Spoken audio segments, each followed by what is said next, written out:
Bismillahirrahmanirrahim. Assalamualaikum warahmatullahi wabarakatuh.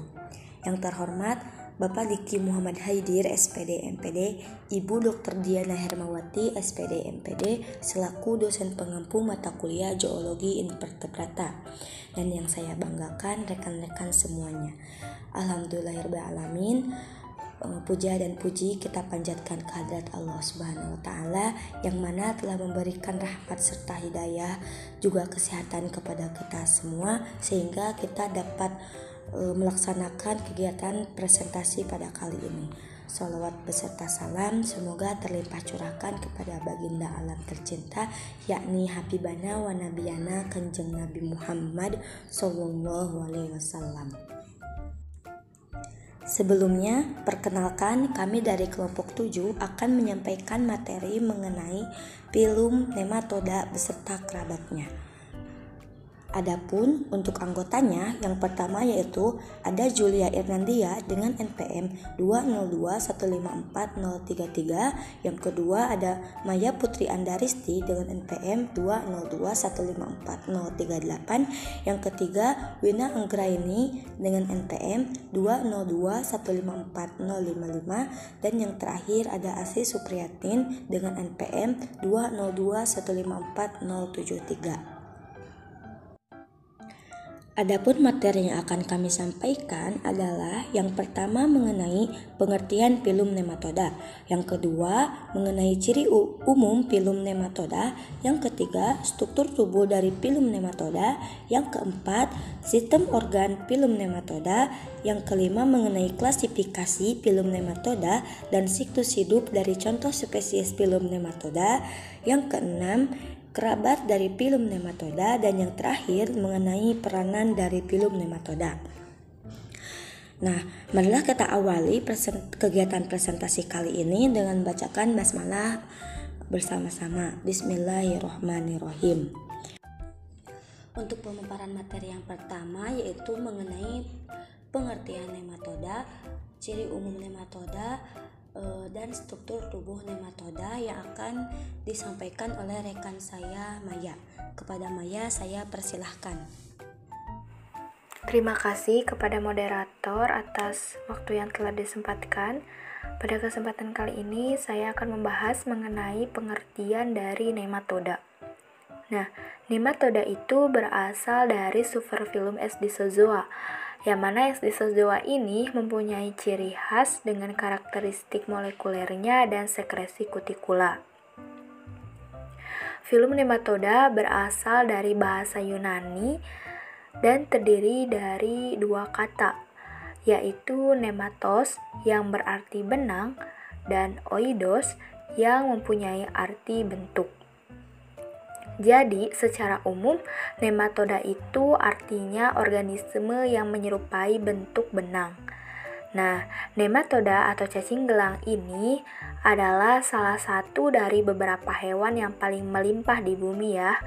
Nah, menurut ahli geologi juga, mereka memperkirakan bahwa jumlah dari spesies cacing gelang ini bisa mencapai 500.000 spesies.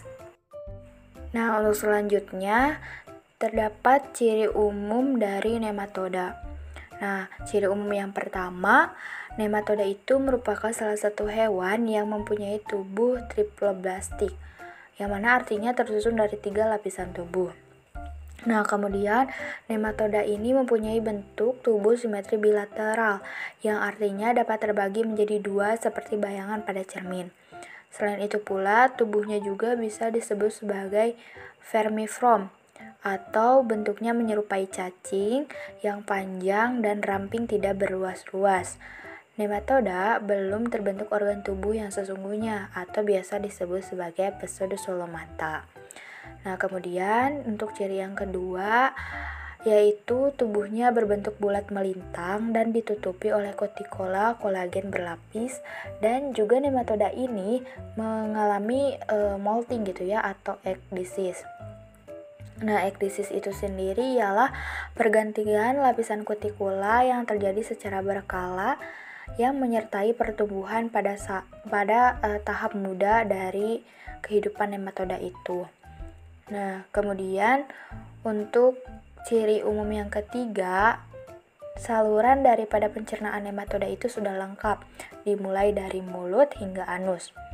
Mulut daripada nematoda itu biasanya dikelilingi oleh bibir yang membawa organ indera. Nah, selanjutnya ciri umum yang keempat, sebagian besar anggota dari nematoda mempunyai sistem ekskresi yang unik, yaitu terdiri dari 1 atau 2 serinet atau 1 set tubulus pengumpul. Ciri umum yang kelima yaitu dinding tubuh hanya memiliki otot longitudinal. Dan untuk ciri yang keenam, banyaknya nematoda itu bersifat parasit, baik pada tumbuhan atau hewan. Nah, sebagian besar yang lainnya itu hidup ada yang bebas, seperti hidup di habitat air laut, air tawar, ataupun di dalam tanah. Nah, tentunya nematoda itu mempunyai struktur tubuh. Dilihat dari gambar bahwa ukuran tubuh nematoda yang betina itu lebih besar daripada ukuran tubuh nematoda yang jantan. Nah, secara umum badan nematoda itu ramping, memanjang silindris, dan meruncing di kedua ujungnya. Kutikula pada nematoda itu juga berkolagen dan halus. Selain itu, ada juga yang mengandung duri, bulu sikat, papila, atau tonjolan kecil. Yang selanjutnya adalah lapisan kutikula. Lapisan kutikula pada nematoda memiliki 3 lapisan utama, yaitu korteks, lapisan matriks, dan lapisan basal. Fungsi dari kutikula ini untuk mempertahankan tekanan hidrostatis secara internal, memberikan perlindungan mekanik pada spesies nematoda yang parasit supaya dapat terlindungi dan tidak dicerna oleh inangnya. Selanjutnya, kutikula ini juga biasanya berganti kulit selama beberapa kali dalam siklus hidupnya. Nah, untuk kemudian ada penampang melintang pada daerah faring nematoda. Di bawah kutikula itu terdapat lapisan epidermis atau juga bisa dalam bentuk hipodermis yang mengelilingi pseudoxylem. Pseudoxylem nematoda ialah rongga luas yang berisi cairan disertai juga organ visceral dan membentuk kerangka hidrostatik. Semua nematoda itu berbentuk bulat sehingga otot tubuh yang berkontraksi melawan cairan ke pseudoxylem yang menghasilkan gaya luar yang sama ke segala arah. Terdapat pula otot. Otot longitudinal itu adalah alat utama penggerak pada nematoda. Nah, prosesnya itu terjadi kontraksi otot-otot ini sehingga menghasilkan gelombang yang tidak beraturan dari anterior ke ujung posterior, sehingga menciptakan gerakan-gerakan meronta yang khas pada nematoda. Epidermis dan nukleus biasanya berada di 4 wilayah. Epidermis yang satu ada di dorsal, satu lagi ada di ventral, dan 2 di bagian lateral yang menjorok ke arah dalam. Yang selanjutnya adalah pencernaan dari nematoda. Nah, nematoda dalam mendapatkan makanannya itu tergantung pada lingkungannya. Nematoda mampu memakan berbagai macam makanan sehingga dapat digolongkan sebagai karnivora, herbivora, omnivora, bahkan sapropit. Yang mana sapropit itu dapat mengkonsumsi organisme yang membusuk, serta ada pula yang digolongkan sebagai parasit, yaitu memakan darah dan cairan jaringan dari inangnya. Bisa dilihat pada gambar. Untuk gambar yang A atau di sebelah kiri merupakan gambar dari kepala tahap larva Rhabditiform, yang mana gambar tersebut merupakan cacing tambang. Cacing tambang dewasa ini memiliki plat mirip gigi yang digunakan untuk menempel pada dinding usus inangnya. Nah, untuk selanjutnya pada gambar B atau yang gambar di sebelah kanan merupakan gambar dari kepala cacing gelang atau Strongyloides. Nematoda ini masuk melalui mukosa usus inangnya seperti pada manusia atau mamalia lain, tergantung pada spesies cacing kremi itu. Kemudian berikut adalah sistem pencernaan dari nematoda. Nah, sistem pencernaan nematoda ini sudah lengkap, mulai dari mulut hingga anus. Nah, bisa dilihat pada gambar itu terdapat mulut yang mungkin untuk beberapa spesies dari nematoda memiliki gigi, rahang, atau stilet. Yang mana stilet ini menjadi ciri khas gitu ya dari nematoda, yaitu berupa struktur tajam dan runcing. Sistem pencernaan dari nematoda itu yang lainnya ada rongga mulut, paring otot, usus tubular panjang yang mana sebagai tempat terjadinya penyerapan dan pencernaan. Kemudian ada rektum yang pendek serta anus. Mekanisme dari sistem pencernaan nematoda itu terjadi proses tekanan hidrostatik di pseudoselom dan aksi pemempaan dari paring yang mendorong makanan melalui saluran pencernaan. Sekian yang dapat saya sampaikan. Selanjutnya saya kembalikan kepada moderator. Terima kasih kepada saudari Maya yang telah memaparkan materinya. Untuk selanjutnya, pemaparan materi yang kedua akan disampaikan oleh rekan saya Julia. Kepada Julia, saya persilahkan. Baik, terima kasih kepada moderator. Di sini saya akan menjelaskan tentang sistem syaraf nematoda. Sistem syaraf pada nematoda ini terdiri dari cincin saraf anterior. Saraf meluas ke anterior dan posterior yang terhubung satu sama lain. Nah, bisa dilihat pada gambar pada sisi sebelah kanan terdapat cincin saraf. Selanjutnya ada gambar dari sistem syaraf nematoda. Nah, untuk gambar yang A ini merupakan sistem syaraf di ujung anterior. Yang B ini merupakan sistem syaraf di ujung posterior. Untuk selanjutnya yaitu organ-organ sensorik pada nematoda. Pada nematoda ini terdapat 2 organ sensorik yang penting, yaitu ampid dan plasmid, yang mana ampid adalah depresi anterior di kutikula yang mengandung silia yang dimodifikasi dan berfungsi dalam kemoresepsi. Nah, plasmid biasanya berada di dekat anus dan juga berfungsi dalam kemoresepsi. Nah, kedua organ ini penting secara taksonomi karena ada tidaknya organ ini menentukan klasifikasi nematoda. Nah, untuk selanjutnya yaitu sistem ekskresi pada nematoda. Organ ekskresi nematoda yang utama adalah salah satu atau sepasang renet. Nah, renet ini adalah kelenjar uniseluler yang besar dan terhubung dengan lubang pengeluaran. Bisa terlihat pada gambar di sisi samping kanan bahwa sistem ekskresi ini dapat berbentuk seperti kelenjar dan juga tubular. Nah, untuk gambar yang A yaitu sistem ekskresi kelenjar seperti pada rapiditis yang mana kelenjar ini menyerap zat sisa dari pseudoselom kemudian dikeluarkan melalui pori ekskretoris. Untuk yang kedua yaitu gambar B merupakan ekskresi berbentuk tubular seperti Ascaris yang mana nematoda ini merupakan nematoda parasit yang memiliki ekskresi tubular yang berkembang dari sistem renet. Dalam sistem ini, renet bersatu membentuk kanal besar, kemudian membuka keluar sehingga zat sisa terbuang melalui pori ekskretoris.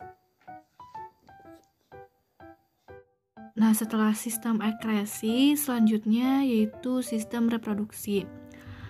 Alat reproduksi betina terdiri dari sepasang ovarium yang berbelit-belit. Setiap ovarium bersambung dengan saluran telur yang ujung proksimalnya membengkok membentuk wadah mani. Setiap saluran telur menjadi rahim tubular. Kedua uteri bersatu membentuk vagina yang terbuka keluar melalui genita. Nah, untuk alat reproduksi jantan yaitu terdiri dari satu testis, yaitu terus-menerus dengan vas deferens yang akhirnya mengembang menjadi sebuah vesikula seminalis. Vesikula seminalis terhubung ke kloaka. Alat reproduksi jantan biasanya dipersenjatai dengan penutup posterior, jaringan yang disebut bursa.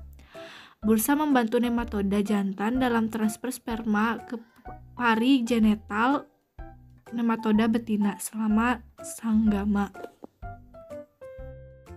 Baik, untuk selanjutnya yaitu hierarki dari taksonomi HD Sojoa, yang mana termasuk pada kingdom Animalia, subkingdom Bilateria, dan infrakingdom yaitu Protostomia, dan superphylum yaitu HD Sojoa. Jadi HD Sojoa ini merupakan superphylum yang terdapat phylum-phylum seperti nematoda, nematomorpha, Loricifera, Kinortica, Priaspulida, Tardigrada, Onychofora, dan Arthropoda. Nah, untuk selanjutnya itu klasifikasi dari superphylum HD Sojoa. Nah, selanjutnya itu akan membahas tentang phylum nematoda. Nah, yang mana pada nematoda ini terdapat 3 kelas, yang mana kelasnya itu yaitu kelas Chromodorea, Enoplea, dan kelas Dorilaimea. Sekian yang dapat saya sampaikan, saya kembalikan kepada moderator. Terima kasih kepada rekan saya Julia yang telah memaparkan materinya. Untuk selanjutnya yaitu mengenai kelas dari nematoda ini yang akan disampaikan oleh saya sendiri. Untuk kelas pertama yaitu kelas Chromodorea. Karakteristik dari kelas Chromodorea adalah berukuran kecil. Pada ujung anterior mulut terdapat 6-10 papila. Ampits berbentuk spiral. Pada kutikula dilengkapi oleh bulu yang melingkari seperti cincin. Di bagian belakang paring terdapat benjolan yang berbentuk bulat yang biasanya dilengkapi dengan gigi. Untuk contohnya adalah Ascaris lumbricoides, Enterobius vermicularis, dan Necator americanus. Pembahasan selanjutnya yaitu mengenai siklus hidup dari contoh spesies kelas Chromodorea. Yang pertama yaitu siklus hidup dari Ascaris lumbricoides. Siklus hidup Ascaris lumbricoides dimulai ketika cacing dewasa yang berada pada usus halus, yaitu cacing jantan dan betina akan kawin dan menghasilkan telur. Kemudian telur ini akan dikeluarkan bersama dengan kotoran manusia atau feses. Lalu telur-telur tersebut akan mengalami pembuahan dan berkembang menjadi larva yang masih memiliki cangkang. Lalu, jika larva yang masih memiliki cangkang ini menempel pada tanaman pangan atau sayuran yang kemudian tertelan oleh manusia, akan masuk ke saluran pencernaan hingga ke usus halus. Di usus halus, cangkang dari larva ini akan pecah dan larva pun menetas. Larva ini sudah dapat bergerak, kemudian akan melubangi dinding usus halus dan masuk ke sistem peredaran darah. Lalu masuk ke salah satu pembuluh darah dan mengikuti aliran darah hingga sampai ke paru-paru, lebih tepatnya di alveolus. Kemudian larva yang terdapat di alveolus akan mengalami perkembangan sehingga menjadi larva yang cukup dewasa. Kemudian larva ini akan naik ke trakea tenggorokan, lalu pindah ke kerongkongan atau esofagus.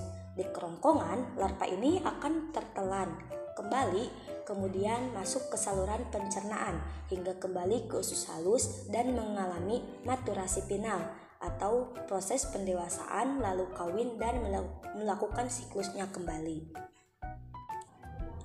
Contoh spesies dari kelas Chromodorea yang kedua yaitu Enterobius vermicularis. Siklus hidup dari Enterobius vermicularis ini dimulai ketika telur disimpan pada daerah anus. Kemudian autoinfeksi terjadi ketika seseorang menggaruk daerah anus dan tidak sengaja menelan telur yang berembrio. Penularan dari manusia ke manusia juga terjadi melalui pakaian, spray yang terinfeksi, dan berbagai cara lainnya. Setelah telur berembrio tersebut tertelan, telur tersebut akan menetas menjadi larva di usus halus. Kemudian, larva berkembang menjadi dewasa pada daerah sekung atau kantong pada usus besar dekat dengan usus buntu. Lalu, cacing dewasa yang mengandung telur akan berpindah ke daerah sekitar anus untuk bertelur saat malam hari. Saat bertelur inilah yang menimbulkan rasa gatal pada inang. Contoh spesies yang ketiga dari kelas Chromadorea yaitu Necator americanus. Necator americanus ini termasuk ke intestinal hookworm. Siklus hidup dari Necator americanus dimulai ketika telur akan dikeluarkan melalui feses, dan jika berada pada kondisi yang tepat, telur akan menetas menjadi larva. Larva yang menetas disebut dengan larva rhabditiform. Selanjutnya, larva tersebut akan berkembang menjadi larva filariform. Larva bentuk ini telah bersifat infektif atau sudah dapat menginfeksi. Selanjutnya, ketika bersentuhan dengan manusia, larva filariform ini akan menembus kulit manusia dan terbawa ke pembuluh darah sampai jantung, kemudian ke paru-paru. Lalu, larva filariform ini akan naik ke paring, lalu berpindah ke kerongkongan atau esofagus, dan tertelan hingga sampai ke usus halus. Lalu, di usus halus ini, larva filariform akan berkembang hingga menjadi cacing dewasa. Nah, cacing dewasa ini akan hidup di usus halus untuk kembali bertelur.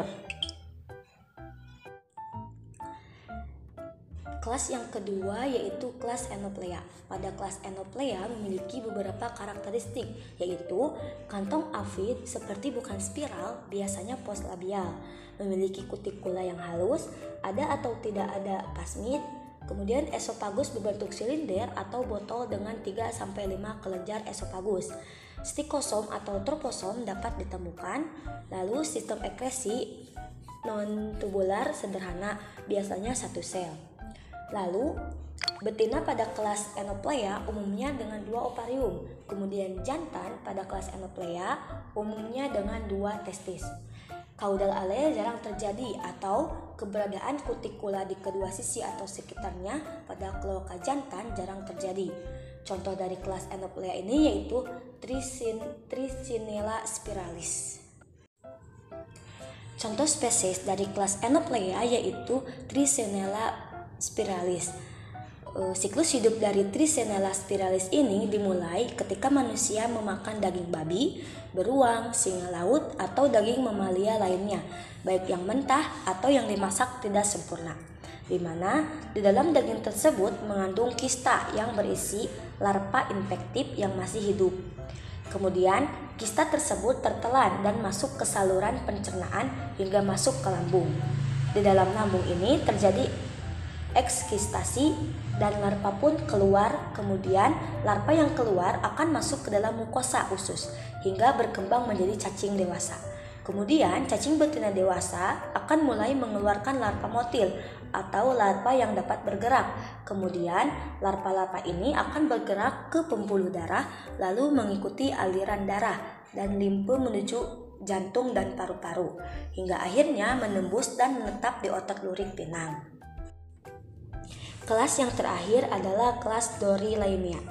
Kelas Dorilaimia ini memiliki beberapa karakteristik, yaitu sensilla anterior jarang berbentuk bulat, stomata dengan gigi atau odontostyle, kerongkongan berbentuk silindris mungkin melebar ke posterior dan stikosom.